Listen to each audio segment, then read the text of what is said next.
नीति नामने नमस्ते सरस्वती देवे गौरवाणी प्रचारणे निर्विशेष शून्यवादी पाश्चात्य देशतारणे। जय श्री कृष्ण चैतन्य प्रभु नित्यानंद श्री अद्वैत गदाधर शिवासदि गौर भक्त वृंद। हरे कृष्णा कृष्णा कृष्णा हरे हरे, हरे राम राम राम हरे।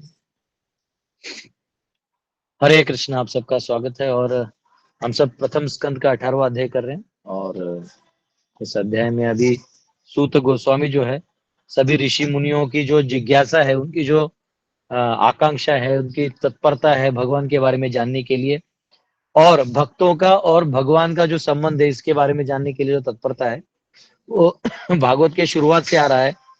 और अब वो और जानने को इच्छुक है, और जानने को इच्छुक है, क्योंकि उनको ये पता है कि ऐसा मौका वापस नहीं मिलेगा जिसमें भगवान का गुणगान सुन के ऐसे ही शुद्धिकरण हो रहा है, श्रवण मात्र से शुद्धिकरण हो रहा है। तो वो ये चाहते हैं कि ये फटाफट वाला जो है सिस्टम ये मिल जाए कलयुग में तो ज्यादा अच्छा है। और वो अपने लिए ही नहीं सोच रहे हैं, वो जानते हैं कि ये चीज आने वाले जो जनरेशन है उनके फायदे का है। तो संतों का तो यही महिमा है कि वो अपनी अपने बारे में कम सोचते हैं, दूसरे के बारे में ज्यादा सोचते हैं। तो यहाँ पे ऋषि मुनियों को बताने के लिए अब जो है सूत गोस्वामी प्रारंभ कर रहे हैं। तो श्लोक नंबर 23, जो 22 तक हमने कल किया, आज 23वां देख रहे हैं। कल 22 तक हमने परमहंसों की स्थिति देखी कि जो भगवान को स्वीकार करते हैं, यानी भगवान को उनकी क्या कहते हैं उसको, उनको अपना जीवन का एकमात्र लक्ष्य बना लेते हैं और माया का। आवाज नहीं आ रही है। हरे कृष्णा। बाकी लोगों को आ आवाज रहा है? आ रहा है आ रहा है माता, आ रहा है। आपका शायद आप थोड़ा स्पीकर का वॉल्यूम मोबाइल का थोड़ा बढ़ा लीजिए। मेरी तरफ से तो आ रहा है, मेरे हमारे डिवोटीज भी बोल ही रहे हैं तो आ रहा है। ओके सब। हरे कृष्णा। तो जो परमहंस हैं ये केवल सारग्राही हैं, ये इस संसार के द्वंद्वमय और कठिन संसार में भी कृष्ण को खोज लेते हैं, क्योंकि उनका काम ही कृष्ण को खोजना है, उनको दूसरा कुछ खोजना ही नहीं है। ठीक है ना? तो ये डिफरेंस है। तो आइए अभी हम लोग 23वां श्लोक लेते हैं। अहम ही पृष्ठोर्यमणो भवद्भिः आचक्ष आत्मावगम्योऽत्र यावान् न पतन्त्यात्मसमं पतत्रिणम् तथा समं विष्णुगतिं विपश्चितः। O rishis who are as powerfully pure as the sun, I shall try to describe to you the transcendental pastimes of Vishnu as far as my knowledge is concerned. As the birds fly in the sky, as far as their capacity allows, so do the learned devotees describe the Lord as far as their realization allows. तो इसका हिंदी अनुवाद इस प्रकार होगा कि हे ऋषि मुनि, क्योंकि जो शौनक आदि ऋषि इनको कहा गया है, हे ऋषि मुनि जो एक सूर्य के भांति बहुत ही शक्तिशाली और शुद्ध हैं, मैं आप सबको भगवान विष्णु के दिव्य लीलाओं का वर्णन करूंगा जहां तक मेरी समझ में आया है। जैसे उदाहरण दे रहे हैं, जैसे जो पंछियां हैं वो आकाश में उड़ती हैं और अपनी अपनी कैपेसिटी यानी अपनी अपनी क्षमता के हिसाब से वो उड़ती हैं, उसी प्रकार जो भक्त हैं जो जानते हैं भगवान की लीलाओं को, वो उन लीलाओं को अपने अपने सामर्थ्य के हिसाब से वो और साक्षात्कार के प्रमाण से वो समझाने का प्रयास करते हैं। तो देखिए ये नम्रता है, ये विनम्र भाव है इन भक्तों का कि ये कभी नहीं कहते कि मैं सब जानता हूं। जनरली भगवान को, जैसे हमने पिछले कुछ श्लोकों में भी देखा कि भगवान को अनंत कहा गया है। उनका ना हरि अनंता, हरि कथा अनंता, हरि अनंत है, उनके कथा अनंत है, उनकी नाम की महिमा अनंत है। इसको अनंत लोग अनंत तरीके से समझ सकते हैं और ये सब भी सही हो सकता। तो ये कई बार होता है, हम में से कुछ भक्त ऐसा बोलते हैं ना। एक मंदिर में एक आदमी था, वो मंदिर में तो आता था भागवत सुनने, बहुत पहले की बात है। तो वो पहले ऑनलाइन भागवतम नहीं होता था, लोग भागवत सुनने बाइक से साइकिल से दूर दूर जाते थे सुनने के लिए। आजकल तो ऑनलाइन हो गया, लोग अपना रोटी सब्जी बर्तन मांजते मांजते भी सुन सकते हैं, लेकिन वो टाइम था जब लोग सुनने जाते थे। तो एक एक आदमी था, वो बोलता था कि अरे मुझे ना सिर्फ, क्योंकि एक लेक्चर में वो बैठा और उस लेक्चर में लिखा गया था प्रपोर्ट में कि शुद्ध भक्तों से हमें कथा सुनना चाहिए। अब वो भक्त जो बोलते हैं मैं शुद्ध भक्त मुझे चाहिए, तो प्रेसिडेंट, अब प्रेसिडेंट कहाँ से बोले शुद्ध भक्त कहाँ से लाए?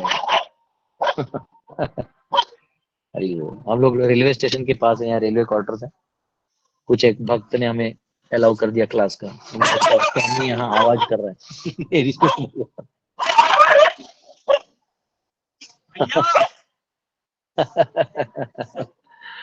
तो बेचारा। तो एनीवेज, हरे कृष्णा। तो यहाँ पे हम लोग कहाँ थे टॉमी के चक्कर में? शुद्ध भक्त प्रभु। हाँ, तो वो जो भक्त था वो हमेशा कहता था कि मैं शुद्ध भक्त जो है उसी से प्रवचन सुनना चाहूंगा, तो आप बताइए शुद्ध भक्त कौन है? तो जो वो प्रेसिडेंट है वो मनी मन बोले अरे जो भक्त अवेलेबल है उनसे पहले सुन लो, फिर धीरे धीरे आपको मिलेंगे, बड़े बड़े सन्यासी वगैरह आएंगे तो आपको सुनने का मौका मिलेगा। तो बोला नहीं, मैं सिर्फ शुद्ध भक्त से सुनूंगा। और ऐसा आज हालत है कि वो अपना एक कर्मी बना बैठा है, वो नॉर्मल भक्त से भी नहीं सुना। तो एक्चुअली देखिए, शुद्ध भक्ति का व्याख्या क्या है? शुद्ध भक्ति का मतलब ये नहीं कि उनके तेज निकल रहा है या उनको देख के आप भाव विभोर हो गए हैं, ऐसा कुछ नहीं। शुद्ध भक्त वो है जो अपने गुरु की प्रसन्नता के लिए और भगवान की प्रसन्नता के लिए वैष्णवों की सेवा भाव में जो भगवत कार्य, शास्त्र अनुरुक्त कार्य है उनको करता है, उसे शुद्ध भक्त कह सकते हैं। और उसको करते करते वो अपने आप जो प्यूरिटी है, भगवान की जो प्यूरिटी है और कृपा है उस व्यक्ति में आ जाती है। वो दिखने में कैसा भी हो सकता है, वो काला हो सकता है, गोरा हो सकता है, अमीर हो सकता है, गरीब हो सकता है, ये सब बाह्य है। पर उसका प्रमाण ये है कि वो जिससे भी बात करेगा, जिसको भी बोलेगा, उसके अंदर से कृष्ण के प्रति जो प्रेम है वही बाहर निकलेगा। तो ऐसे लोगों को जो है शुद्ध भक्त कहते हैं। हम हमारे शुद्ध भक्त की व्याख्या अलग कर देते हैं कि अरे देखो ना कितने सुंदर दिख रहे हैं, कितने मनमोहक हैं। ये सब नहीं, ये तो रोमांटिक वर्जन हो गया। शुद्ध भक्त को, साधु को तो केवल वाणी से जाना जाता है, बाहर जैसा भी हो, तो अंदर हृदय में जो है वाणी से निकलता है। क्योंकि बाहर का जो प्रारंभ से कैसा भी हो सकता है, अच्छा भी हो सकता है, दिखने में डिस्टॉर्टेड भी हो सकता है। जैसे अष्टावक्र मुनि थे, उनके 8 वक्र थे तो लोग हंस देते थे, लेकिन उनके जैसा विद्वान उनके समय में कोई था नहीं। तो यहाँ पे जो ये जो अपेक्षा होती है कि हम सिर्फ शुद्ध भक्त सुनेंगे, ये गलत होता है। हमें जहाँ श्रवण करने का मौका मिले और कोई भक्त जो उतनी गहराई में और उतने कृष्ण प्रेम में डूबा हुआ व्यक्ति जब आपसे बात करता है और आप जब श्रवण करते हैं तो उसका बड़ा बड़ा ही इफेक्ट होता है। और एक पॉइंट क्या है कि कई बार हमारे भक्त प्रचार करने में बहुत डरते हैं, बहुत डरते हैं। वो सोचते हैं कि अरे हम उतने शुद्ध नहीं हैं, हम क्या बोलेंगे, हम तो क्वालिफाइड ही नहीं हैं, हम तो फलाना नहीं है, हम तो ये नहीं है। ऐसे हम बहुत कुछ सोचते हैं। लेकिन एक्चुअली यहाँ बहुत अच्छा पॉइंट दिया है। यहाँ कहा गया है कि जैसे हर एक पंछी है ना, वो अपने अपने लेवल से उड़ता है, लेकिन वो उड़ तो रहा है। उसी प्रकार भगवान के बारे में जानने के लिए हर एक की अपनी क्षमता है, बौद्धिक क्षमता है, और हर एक की अपनी बताने की भी, जितना अंदर में उनके प्रति प्रेम और निष्ठा है उतना ही वो बता पाएगा। उससे वो ज्यादा करेगा तो आर्टिफिशियल लगेगा। कई बार जो नए नए भक्त होते हैं वो कई बार वो अपने गुरु गुरु को एक्टिंग करके, मतलब चाहते हैं कि उनकी तरह मैं भी फेमस हो जाऊं, तो वो दिखना है, वो लोगों को लगता है कि आर्टिफिशियल कर रहा है। मैंने एक बार देखा था, हमारे एक भक्त बता रहे थे मुंबई में, जैसे हमारे गुरु महाराज जब क्लास देते हैं ना तो वो हमेशा किसी लीला को एक लेवल तक ला के आते हैं, और फिर उसके बाद समय हो जाता फिर भी महाराज बोलते हैं शाला आई कंटिन्यू, क्या मैं इसके आगे बोलूं? तो भक्त लोग बोलते हैं यस महाराज हरि बोल। तो ऐसा होता है। तो वहाँ एक सो कॉल्ड काउंसलर थे, वो रात को प्रोग्राम लेते थे मुंबई में। तो हफ्ते में एक दिन वो अपने काउंसिलिस का प्रोग्राम लेते थे। तो सभी काउंसिलिस लेट हो गया, 8:30 10 कुछ बज गया था। तो टाइम खत्म हो गया था, टाइम खत्म होकर भी 15 मिनट हो गया था, और उन्होंने उस स्टोरी को कहीं तो लाके रखा, और फिर उन्होंने बोला शाल आई कंटिन्यू। तो भक्तों ने स्ट्रेट बोल दिया कि प्रभु हो गया, अब आप अगले से अगले प्रोग्राम में दीजिएगा ये स्टोरी, अभी हम लोग को निकलना है। तो हमको लगता है कि हम शुद्ध भक्तों को एक्टिंग करके कर लेंगे, तो हमें इमिटेट नहीं करना है। हमें अनुकरण नहीं करना है, अनुसरण करना है। उनके दिए हुए मार्ग पे, बताए हुए मार्ग पे चलना है। वो एक्टिंग करके नहीं आएगा। तो और दूसरा है कि जो भी भक्त है बस वो प्रामाणिक हो और एक्चुअल वो भी भजन साधन करने वाला हो। तो भले ही वो 4 लाइन ही बोले जो ज्यादा काम का नहीं है, हो सकता है आपका अनुभव और आपका साक्षात्कार उससे बड़ा हो, ज्यादा हो, लेकिन फिर भी आपको ये मालूम होना चाहिए कि वो एडवांस डिवोटी है, क्योंकि वो एटलीस्ट सिंसियरली लगा हुआ है ना। तो ये बहुत इंपॉर्टेंट है। एक आपको जब आप भक्ति सॉरी उपदेशामृत पढ़ेंगे तो उसमें लिखा है कि जो उत्तम अधिकारी है, यानी जो भक्तों में कनिष्ठ अधिकारी, मध्यम अधिकारी, उत्तम अधिकारी होता है, तो उत्तम अधिकारी वो होता है जो भगवान, जो सबको अपने से बड़ा समझता है। तो मेरा क्वेश्चन आप सबके लिए ये है कि वो सबको अगर बड़ा ही समझता है, बराबर, तो कुछ लोगों को तो देखता है दारू पीते हुए, सिगरेट फूकते हुए, फिर उनको अपने से बड़ा कैसे समझ लेता है? बताइए, अपने से महान कैसे समझ लेता है? कोई नया भक्त है, वो नया नया है और टूटा फूटा कर रहा है जो भी साधना, तो फिर भी उनको भी वो महान समझते हैं, बड़ा समझते हैं। बताइए क्यों? अनम्यूट करिए और बताइए। यस विजय जी। हरे कृष्ण प्रभु जी, दंडवत प्रणाम। प्रभु जी वो यस, मतलब कि वो व्यक्ति के अंदर भगवान को देखता है प्रभु जी।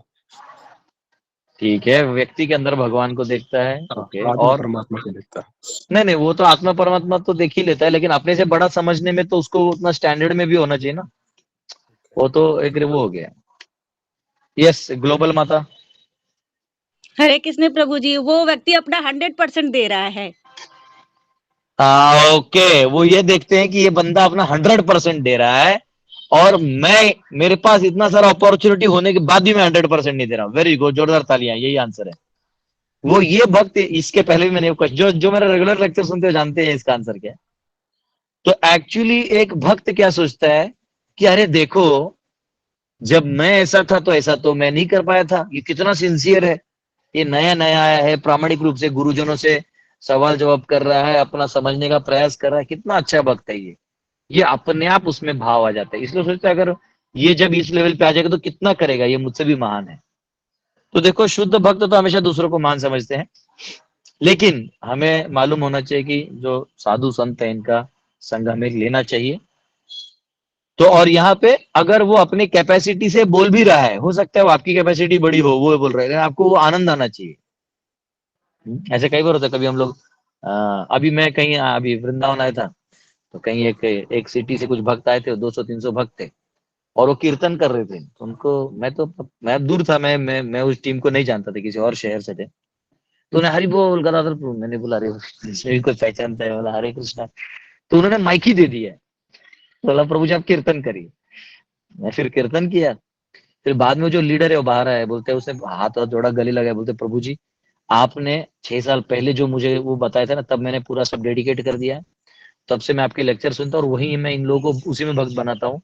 तो मैं बोला अच्छा ऐसे भी ऐसे अंदर से बहुत अलग आनंद आया। पर पॉइंट है कि वो, अब वो भले वो जूनियर है तो क्या हुआ, उसमें आनंद देखो, उसमें कितना उत्साह है, 200-300 भक्तों को वहां लेके आया है वो, और वहां नाच रहे हैं, बरसाने में कीर्तन हो रहा है, उनको क्लास दे रहे हैं, घुमा रहे हैं, तीर्थ यात्रा करवा रहे हैं। तो एक ये सक्सेस है।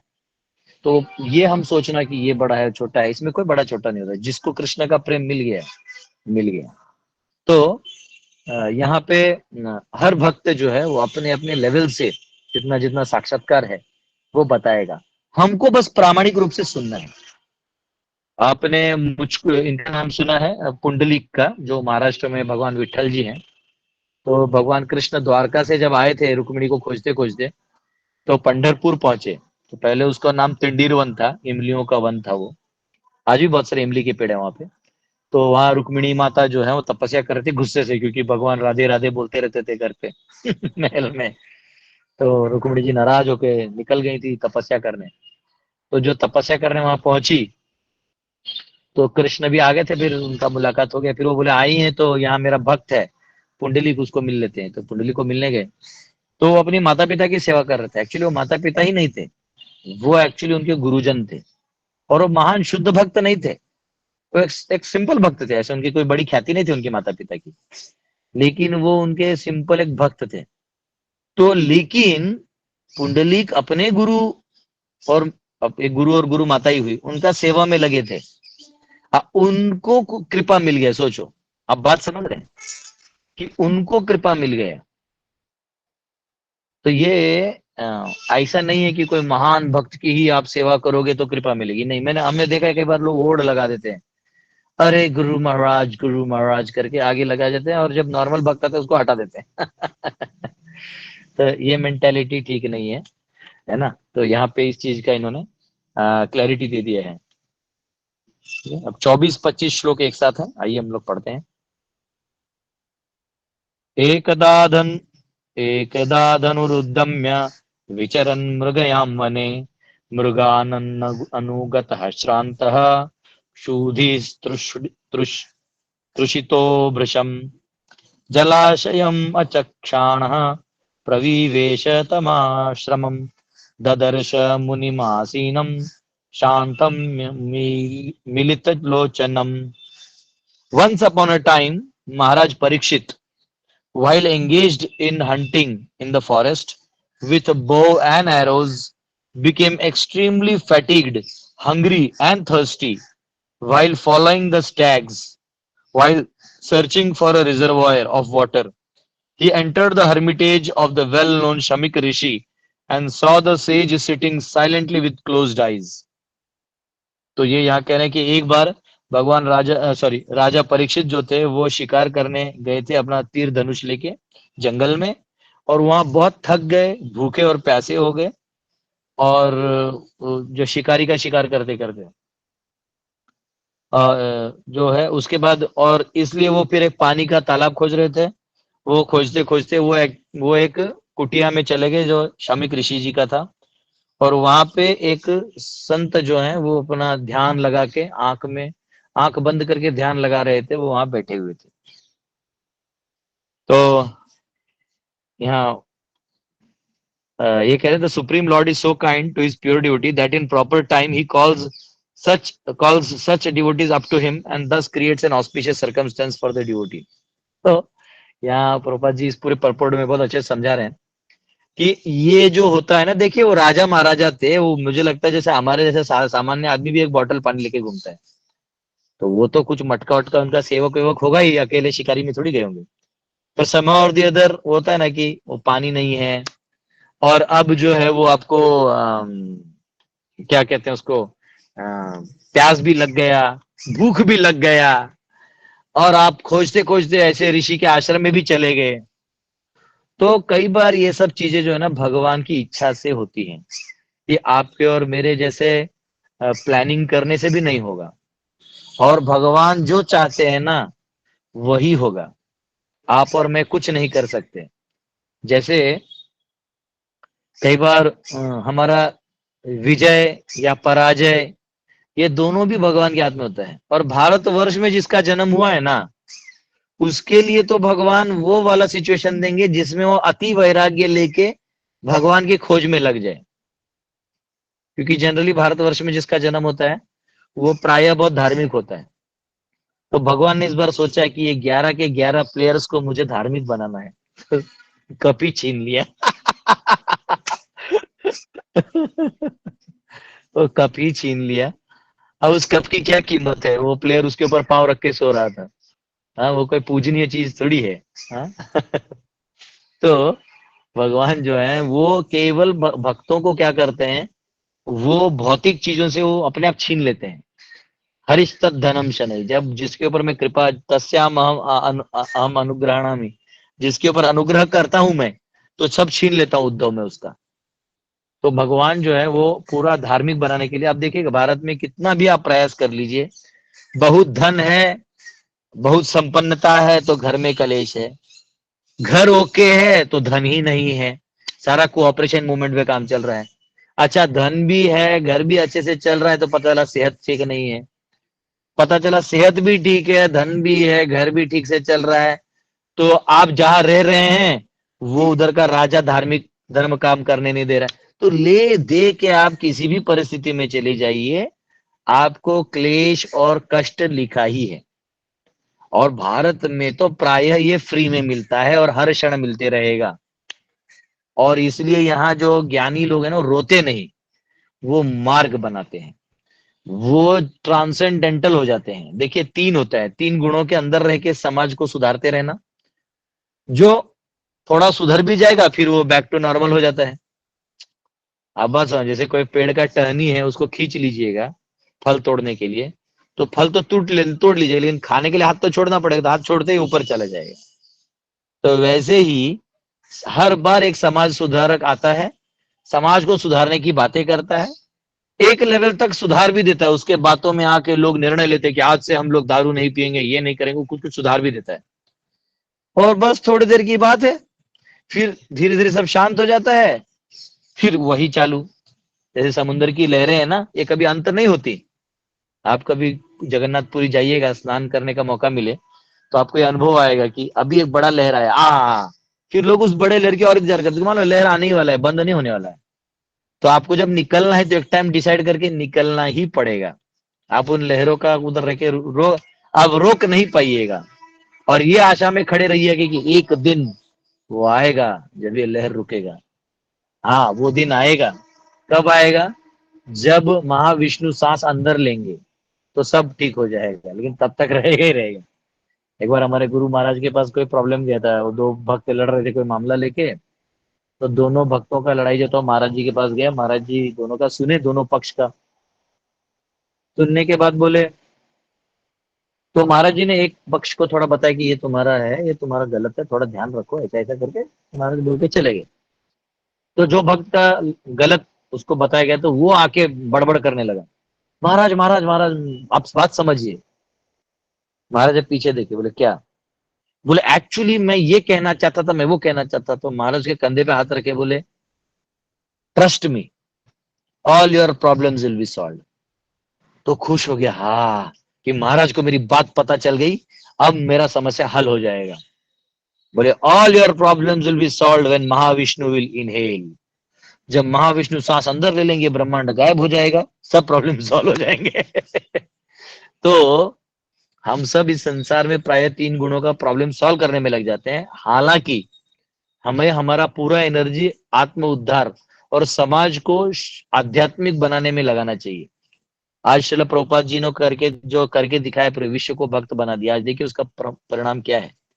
आज हर देश में लोग भक्ति मार्ग से जुड़े हैं, कम से कम भगवान के बारे में जानते हैं। और ना देश के राजा महाराजा या कोई भी डेमोक्रेसी के प्रेसिडेंट प्राइम मिनिस्टर जो थे, क्या कर लेंगे? क्या ही कर लेंगे? क्या बदलाव ला देंगे? वो बदलने वाला कोई चीज है ही नहीं। हाँ, अब डैम भी बना दे तो डैम तो टूट ही जाएगा, तो करिएगा क्या? कहाँ से रोकिएगा दुख को? लोगों के कर्म में लिखा हुआ है। फिर तो सिस्टम बना, अच्छा सिस्टम होना भी जरूरी है, लेकिन एक लेवल बाद अध्यात्म जो है ट्रांसेंड करवाता है। तो यहाँ पे भगवान परीक्षित की ऐसी परिस्थिति कर दी है कि अब जो है उनको ट्रांसेंड के सिवाय कोई ऑप्शन नहीं है। आगे जाके वो श्राप वाप बहुत कुछ होने वाला है, तो ऐसे उनको सिचुएशन में ला के रख दिया। यहाँ प्रभुपाद जी कह रहे हैं कि ये भक्त जो है वो ये सब गलती नहीं करता है, परंतु भगवान अपनी इच्छा से उसको ऐसी परिस्थिति में डाल देते हैं। क्यों? तो परीक्षित जैसे महान भक्त के माध्यम से और सुखदेव गोस्वामी जैसे महान प्रवक्ता से हरि भक्ति का जो गंगा है वो बहाना था, और परीक्षित महाराज ये गंगा भागवतम और गीता का जो भाव है वो पूरा विश्व में देना चाहते थे। तो इसलिए इनका जो कनेक्शन है, ये इसलिए अच्छा हुआ ना। मैं तो कहता हूँ एक गलती किया तो अच्छा ही है। मिस्टर परफेक्ट बन के हमें कुछ नहीं मिलता, उससे अच्छा है कि उन्होंने वो कर दिया, सांप को गले पे डाल दिया और उनको ही मिला। तो अब जो है यहाँ पे अगला जो श्लोक है, इसमें थोड़ा प्रोसेस बताया है। तो ये प्रोसेस को हम लोग थोड़ा सा, क्योंकि वो जो मुनि थे जो ध्यान कर रहे थे, उनका स्टेट बताए, तो हम कल इसके ऊपर चर्चा करेंगे। ठीक है, बहुत बहुत धन्यवाद आप सबका। हमने थोड़ा शॉर्ट ही क्लास हुआ, पर अभी थोड़ा रेलवे स्टेशन में भी जाना है। हरे कृष्णा। हाँ, देखो 4 पाई पे क्लास दे रहे हैं, देख 4 पाई है नीचे। अच्छा लगता है ऐसा, ढाबे वाबे पे क्लास दिया जैसा लगता है। ओके, यस, आप सब सिंसियर ईगर हैं। ठीक है, बहुत बहुत धन्यवाद आप सबका। हरे कृष्णा। कोई सवाल है तो पूछ सकते हैं, एक आध कोई सवाल है तो ले लेते हैं। हरे कृष्ण प्रभु। ये कोटि हाँ कोटि यस धन्यवाद यस प्रभु। मेरा ये सवाल था प्रभु कि हम लोग देखे कि महाराज परीक्षित बहुत भगवान के बहुत अच्छे भक्त थे प्रभु। जब से हम लोग इस्कॉन में एंटर हुए और कर्म का हिसाब देखा है कि ये कर्म करने से इतना फल मिलेगा, मतलब जो भी है हम लोग चींटी या एकदम एक एक मच्छर मारने के लिए भी हम लोगों का अभी ये नहीं होता है, मतलब साहस नहीं होता है, क्योंकि उसका कर्म आएगा। या तो हम लोग कॉकरोच भी मारेंगे तो भी हरे कृष्ण बोल के ही मारेंगे, ताकि क्योंकि वो घर में मतलब ये कर देता है पूरा। तो प्रभु फिर महाराज परीक्षित अगर इतने अच्छे भक्त थे और दूसरों की हिंसा करना तो सबको ये है, जैसा मैंने सुना था कि भीष्म पितामह को भी उनके बाणों की शैया पर लेटना पड़ा, क्योंकि उन्होंने बचपन में कोई मतलब इंसेक्ट को इसमें ऐसा लेके कांटों में फेंक दिया था। तो उसके इससे जो ब्लड निकला था, इसके लिए उनको भी मतलब वो कर्म का हिसाब चुकाना पड़ा। तो फिर महाराज परीक्षित क्यों शिकार के लिए गए थे? क्यों ऐसा मेंशन किया नहीं कि वो राजा को नहीं नहीं नहीं, जो रोल है ना, रोल राजा का और क्षत्रिय का जो रोल है, उनको सर्टन थिंग्स अलाउड होते हैं, वो उनके ट्रेनिंग का पार्ट होता है। तो जीवो जीवो से जीवनम में पता चला अगर कोई क्षत्रिय ही नहीं है तो वैष्णविज्म ही खत्म हो जाएगा या धर्म ही खत्म हो जाएगा। क्षत्रिय तो जरूरी है, उसके ऊपर हमने हजारों चर्चा की है। अगर आप आज ही ज्वाइन हुए तो मैं नहीं जानता, लेकिन आपको मैं रेगुलर देखा हूँ। लेकिन क्षत्रिय जो एक पार्ट है वर्णाश्रम का। तो जैसे आज भी आप आर्मी में जाते हैं तो आर्मी के हर बंदे को ट्रेनिंग देने के बाद उन्हें सांप खिलाया जाता है। उनको अपने हाथ से सांप को काट के भूज के खाना पड़ता है, just as a part of training. कि कल आप जंगल में जाते हो, कुछ नहीं है तो आपको जी के युद्ध करना है, तो क्या करोगे? तो ट्रेनिंग का पार्ट होता है। वो ठीक है, वो ट्रेनिंग का पार्ट है, वो कोई दिक्कत अच्छा, ओके ब्रो, हरे कृष्ण। नहीं। यस रेणु माता। हरे कृष्णा प्रभु जी, दंडवत प्रणाम। यस हाँ दंडवत। प्रभु जी, मेरे भैया कल आए थे, भैया दूज के तिलक करवाने। तो वो ये बोल रहे थे कि हमारा मकसद ये होना चाहिए कि परिवार फर्स्ट है, परिवार को फर्स्ट प्रायोरिटी दो, वही काम लगने वाला है। लेकिन मेरा उनसे थोड़ा आर्ग्यूमेंट हुआ। मैंने बोला नहीं, पहले भगवान है, भगवान सब कुछ कर लेंगे। अगर आपने भगवान को सरेंडर कर दिया, आपके परिवार को भी संभाल लेंगे।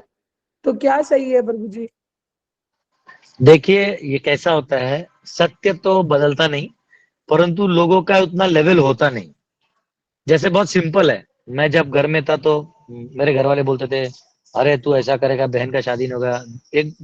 एक बहन, दो बहन को शादी में तो मुझे बुलाया ही नहीं इन लोगों ने, जो मेरे कजिन सिस्टर थे। जब मैं जॉब भी करता था तो बंद क्यों, तो ये ऐसे ऐसे बातें करेगा, वहां पे बुलाया नहीं। उसके बाद एक कजिन सिस्टर है तो छोटी थी मेरे से, तो बोली भी थी कि तू मेरे शादी में कुछ भी, वो रो रही थी शादी में, तो पति बोला क्यों रो रही? तो बोले मेरा भाई नहीं आया। तो मैं तभी सैफरन में था, तो घर वाले बोले नहीं तुम फिर आओगे तो बाकी हमारी बेटियों का शादी नहीं होगा। तो फिर मैं नहीं गया तो क्या हुआ बाद में, तो वो बहन मेरी बुलाई घर पे। तो वो क्या है कि हमको लगता है, अभी मेरी अपनी बहन भी थी सगी, तो घर वाले बोलते थे ऐसा हो जाएगा वैसा हो जाएगा। उसका तो अच्छे से शादी हो गया, नौकरी भी लग गया, वो तो अपना कमा धमा के सेट भी हो गई। तो ये सब सोचने की बातें हैं, ऐसा कुछ नहीं है।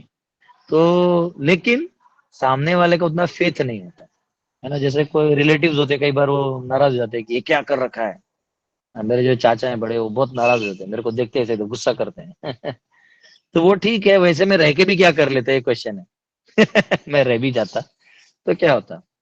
तो बेसिकली ये भक्तों को समझ में आता है, बाहर के लोगों को समझ में नहीं आता, क्योंकि उनका दिखता नहीं, उनके दर्शन में नहीं होता। तो उन लोगों से आर्ग्यू नहीं करना चाहिए उनको। हमारा जो धर्म है, जो भाई बहन का रिश्ता है, वो बना के आप फिर बोलना अरे भैया क्या हर चीज में डिबेट करोगे, है ना। ऐसा करके प्यार से अपना कल्टी कर देने का ना, वो कर लेने का भाई दूज का, है ना। आरती उतार के मिठाई खिला देने का, थोड़ा दान दक्षिणा ऊपर नीचे जो चलता है भाई बहन, वो करके हो गया। कभी भाई का जरूरत लगे तो हमें जाना चाहिए, कभी बहन को जरूरत लगे तो वो आएगा ही आएगा।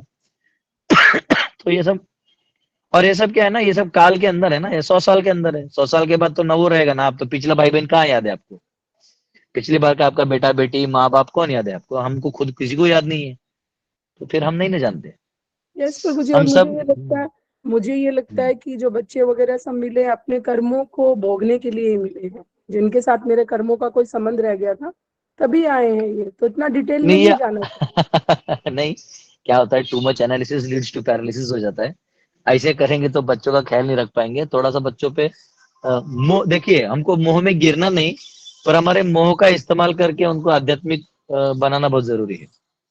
आप बात समझे, भक्त है ना वो शाना रहता है, उसके पास मोह तो है क्योंकि माँ बाप है तो अपने आप मोह बन जाता है, लेकिन वो भक्त जो है मोह को इस्तेमाल करता है, मोह में गिर के पागल नहीं होता, वो इस्तेमाल करता है। तो ये डिफरेंस है, तो इसको हमें ध्यान वो तो देना। प्रोसीजर चालू है, बच्चों का भी हम कर ही रहे हैं प्रभु जी, वो तो इस्कॉन में प्रोसीजर चालू है, बस अंदर से अटैच नहीं होना चाहिए, वो मेन है ना।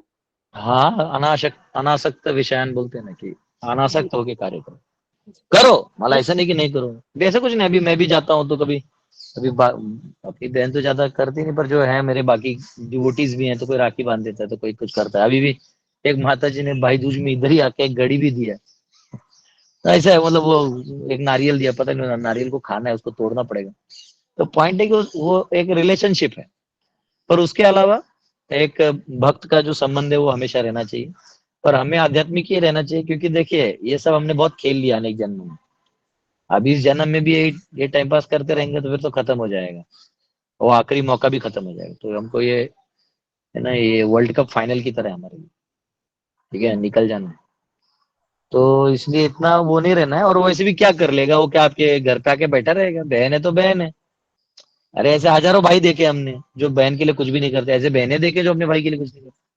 भाई बहन इंपॉर्टेंट नहीं है, लेकिन आध्यात्मिक रूप में आप उनके लिए बहुत कुछ कर सकते हैं, हर कोई, हर रिश्ते में, ये बहुत इंपॉर्टेंट है। जी ठीक प्रभु है। जी, थैंक यू।